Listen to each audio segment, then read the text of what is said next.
लेकिन बीच के कालखंड में पहचान का संकट खड़ा कर दिया था इस धरती के सामने। मुझे याद है 6 वर्ष पहले जब मैं यहां आया था, मैंने कहा चित्रकूट में आखिर विकास क्यों नहीं हुआ? कहा साहब 6 बजे के बाद निकलने की स्थिति नहीं होती। तो मैंने कहा कौन खरदूषण आ गए हैं यहां पे?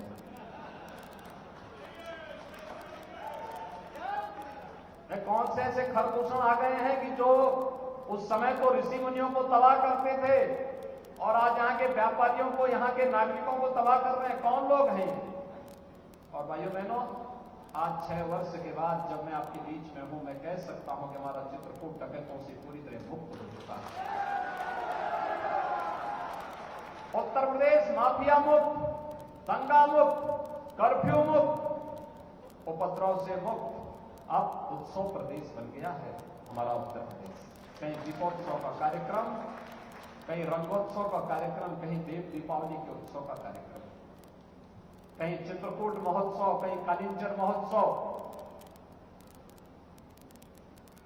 कहीं झांसी की रानी के विजयोत्सव का कार्यक्रम। ये चित्रकूट की पहचान बन गई है। उत्तर प्रदेश का पहला ऐसा एयरपोर्ट जो पहाड़ी की चोटी पर, टेबल टॉप एयरपोर्ट जिसको कहते हैं, पहाड़ी की चोटी पर बन रहा है, वह चित्रकूट का एयरपोर्ट है। बहुत शीघ्र इसी वर्ष हम उसको चला वायु सेवा से जोड़ने की तैयारी कर रहे हैं। और बुंदेलखंड एक्सप्रेस वे तो आपने देखा ना, कितने लोग चले बुंदेलखंड एक्सप्रेस वे? लगता है पूरा चित्रकूट ही अब लगता है बुंदेलखंड एक्सप्रेस वे से दौड़ता है। भाइयों बहनों, दिल्ली की दूरी मात्र 6 घंटे की कर दी है और एयरपोर्ट को चलने दीजिए, दिल्ली की दूरी 1 घंटे से कम समय में आप दिल्ली पहुंच जाएंगे।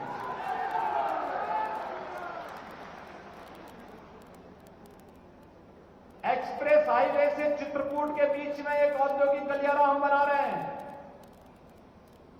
कनेक्टिविटी को 4 लेन से करेंगे भी और साथ साथ इसको बेहतरीन तरीके से आगे बढ़ाएंगे। अनेक उद्योग लगेंगे, डिफेंस कॉरिडोर के भी, डिफेंस से संबंधित, रक्षा उत्पादन से संबंधित उद्यम यहां लगेंगे। ढेर सारे नौजवानों को नौकरी और रोजगार मिलेगा। जो यहां पहले से व्यापार कर रहे हैं, उनके व्यापार को आगे बढ़ाने में मदद मिलेगी। और चित्रकूट के अंदर की कंजेशन को दूर करने के लिए रिंग रोड की भी घोषणा यहां पर हो चुकी है। बहुत शीघ्र उस पर भी कार्य होने वाला है। प्रदेश की पहली रोपवे कहां चली थी मालूम है ना? चित्रकूट में ही चली थी पहली रोपवे उत्तर प्रदेश की, यहीं पे परिक्रमा मार्ग पर। और भाइयों बहनों, इसीलिए आज मैं कहने के लिए आया हूं, हम लोगों ने चित्रकूट विकास के लिए तीर्थ स्थल के विकास का एक बोर्ड भी बना दिया है। वह बोर्ड यहां के विकास को एक नई गति देगा। मैं तो इस बार सोच रहा था कि चित्रकूट में थोड़ी आबादी और होती, अगल बगल के और भी कुछ गांव आ जाते तो इसको पूरा नगर निगम बनाकर के स्मार्ट सिटी के रूप में देखा। लेकिन भाइयों बहनों, आएगा धीरे धीरे करके वो समय जरूर आएगा। लेकिन एक सरकार वह जो विकास पर ध्यान दे, चित्रकूट को उसकी मौलिक पहचान को देने का कार्य किया, चित्रकूट को डकैतों से मुक्त करके, अपराधियों से मुक्त करके फिर से सनातन हिंदू धर्म के पवित्र स्थल के रूप में स्थापित करने का कार्य की। वह एक डबल इंजन की भाजपा की सरकार आपके साथ। और एक लोग वे भी थे जिन लोगों ने अपने पूर्वजों को ही भुला दिया। समाजवादी पार्टी जीवन भर डॉक्टर लोहिया के नाम पे राजनीति करती रही।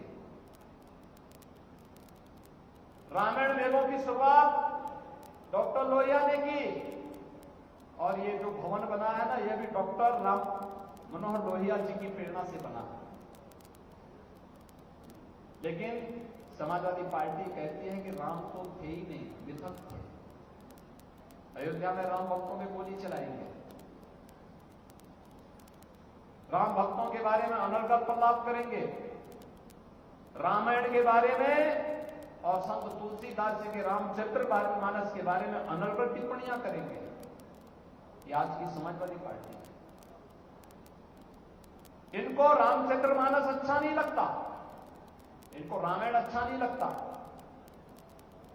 ये लोग महर्षि वाल्मीकि का सम्मान नहीं कर सकते, ये लोग महर्षि संत तुलसीदास जी का सम्मान नहीं कर सकते। ये प्रभु श्री राम की प्रति आस्था तो दूर, प्रभु राम के अस्तित्व पर ही प्रश्न खड़ा करने वाले लोग। कारण है इनकी सोच में नकारात्मकता है, इनकी सोच में अराजकता है, इनकी सोच में अवसरवादिता है। ये परिवारवादी लोग हैं, अपने परिवार के बारे में मात्र सोचते हैं, समाज के बारे में सोच नहीं है। और किसी सच्चे आदमी को, किसी संत को अपना हित मित्र नहीं बनाते हैं। किसी पेशेवर डकैत को अपने गले का हार बना करके जनता का शोषण और व्यापारियों का शोषण करवाने के लिए उनको चरने खाने के लिए छोड़ देते हैं। और इसलिए भाइयों बहनों, आज मैं आपके पास आया हूं आपसे कहने, आज हमारे चित्रकूट वासियों को, किसी गरीब को उपचार के लिए तरसना नहीं पड़ेगा। 5 लाख रुपए की आयुष्मान भारत की जो गारंटी उसको हाथ में दे दी गई है, 5 लाख रुपए की आयुष्मान भारत की बीमा का कवर है। किसी गरीब को भूखों नहीं सोना पड़ेगा, क्योंकि लगातार सरकार पिछले 3 वर्ष से फ्री में राशन की सुविधा का लाभ हर नागरिक को देने का कार्य कर रही है। जितने जरूरतमंद हैं उनको उपलब्ध करवाने का कार्य कर रही है। किसी निराश्रित महिला को, किसी दिव्यांगजन को, किसी वृद्धजन को, जो भी पात्रता की श्रेणी में आते हैं, उन्हें 12,000 रुपये सालाना पेंशन की सुविधा का लाभ सरकार दे रही है। डबल इंजन की सरकार दे रही है। जिन लोगों ने आपको एक एक बूंद पानी के लिए तरसाया है, आज उनको एक एक वोट के लिए तरसाइए। यही अवसर होता है। हम तो हर घर नल योजना पहुंचा करके आरओ का पानी पहुंचाना चाहते हैं आपके घर में, जिससे किसी बहन बेटी को अपने सिर में गगरी लेकर के 2 किलोमीटर 5 किलोमीटर दूर से ला जाके जल बहाने के लिए मजबूर नहीं होना पड़ेगा। आज जब मैं इन सभी अपने जनप्रतिनिधियों को देखता हूं कि जब ये लोग कार्यक्रमों में आते हैं, तैयारी के साथ, पूरी तैयारी के साथ लगे रहते हैं, तब मुझे लगता है इसलिए है क्योंकि अब हर घर नल योजना सफल हो रही है। और भाइयों बहनों, हर घर नल योजना इसलिए सफल हो रही है, नहीं तो घर में पानी नहीं होता। और ये लोग ऐसे ही कार्यक्रमों में आते तो उसी गगरी से शाम को जाके मार भी खाते। लेकिन आज वह नौबत नहीं है। और इसलिए भाइयों बहनों, आज मैं आपके पास आया हूं। चित्रकूट नगर भी और जनपद हमारे लिए बहुत महत्वपूर्ण है। आज हमने नगरों की व्यवस्था को बदला है। याद करिए ना, क्या स्थितियां थी पहले। 17 के पहले किसी नगर में जाइए, गंदगी, जाम, अव्यवस्था, सौदों का आतंक, रंगदारी वसूली, यही तो होता था। आज क्या कोई रंगदारी वसूली करेगा? आज रंगदारी वसूली का मतलब जानते हैं ना क्या होने वाला है। आज भाइयों बहनों, व्यापारी को व्यापारी कल्याण बोर्ड के माध्यम से हमने 10 लाख रुपए की सुरक्षा बीमा दिया है। कोई आपदा आ जाए, कोई दुर्घटना घटित हो जाए, 10 लाख रुपए उस व्यापारी परिवार को शासन दे देती है।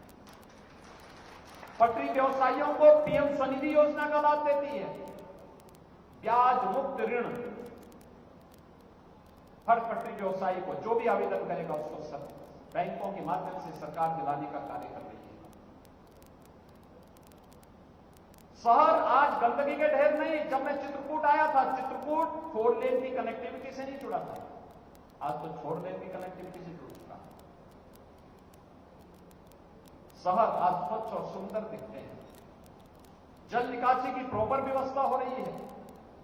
स्ट्रीट लाइट एक जैसी दिखती है, एलईडी स्ट्रीट लाइट चमकती हुई दिखाई देती है। अब तो शहर तो दूर, अब गांव में भी आपको एलईडी स्ट्रीट लाइट दिखाई देती है। शहरों में सौदों का आतंक नहीं, बल्कि अब हमारे शहर सेफ सिटी हो रहे हैं, सुरक्षित शहर। ये नई पहचान हमारी बन रही है। इसलिए भाइयों बहनों, आज मैं आपके पास आया हूं आपसे कहने, जो लोग गंदगी को प्यार करते थे, माफिया और अपराधियों को, डकैतों को अपने गले का हार बनाते थे, जिन लोगों ने बेटियों की सुरक्षा को और व्यापारियों की सुरक्षा के सामने खतरा पैदा किया था, और जिन लोगों ने आपको एक एक बूंद जल के लिए तरसाया है, ये समय है सही तरीके से एक वोट की चोट ऐसी मारिए कि आने वाले समय में कोई राजनीति में आपराधिक राजनीति का प्राधिकरण करने, राजनीति को अवसरवादिता में बदलने, राजनीति को परिवारवाद और जातिवाद का गढ़ बनाने का दुस्साहस न कर सके।